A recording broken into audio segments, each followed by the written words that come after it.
जीवन काल कम बयस पतिंकर देहांत घटुला निजर कौन संतान नथिला से पोष्य संतान ग्रहण कर निज खांदे बांधि जाइए युद्ध करने इंग्रेज मान सहित निज शरीर शेष टोपा रक्त बहिबा जाए युद्ध करते जयराज गुरु को इंग्रेज माने अति मर्माहक भाव में दंड देते गछरे लटकाई दे दुई फड़ा कर दिया जाइतिला एवं लक्ष्मण नायक तांके किछि दोष न करिले मध्य इंग्रेज माने तांको विरुद्ध रे मिछ अभियोग करी ब्रह्मपुर जेल रे तांको दंड दिया जाइछि एवं ब्रह्मपुर जेल रे देखिबो तम माने जाई कि बाहर फांसी कुंठ तांकर अछि एवं एपरि अनेक संग्रामी महापुरुष नारी आमर भारत स्वाधीनता पाई निजको बलिदान कर दैछन्ति एपरि एक घटना जेउथिरे अनेक शह शह लोक निज बलिदान दैछन्ति ता घटिथिला 1919 एप्रिल 13 तारिख दिन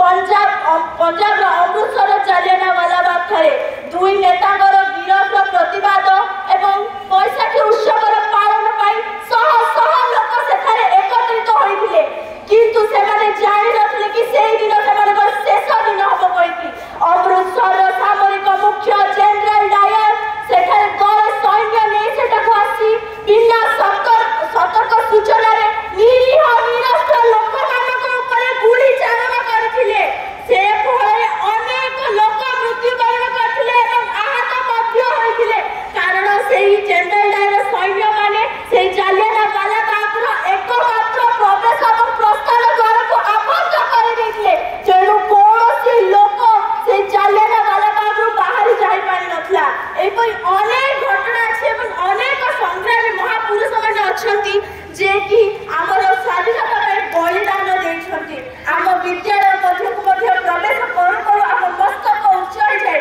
कारण आम विद्यालय प्रवेश करू करू अछि सेही संग्रामी वीर नेत्रींकर प्रतिमूर्ति तांकु देखिबा छळे हमकु सेही संग्रामी मानकर बलिदान विषय स्मरण करू एवं देशभक्ति तांकर भक्ति अवदान विषय स्मरण करू शेषरे मु एतिकी कहबाकु चाहे आज जो आम स्वाधीनतार स्वाद चाखु केवल से तेणु ये 78तम स्वाधीनता दिवस गौरव मुकुट मुझे अर्पण करुच्ची कही मो विदाय अच्छी जय हिंद। Thank you.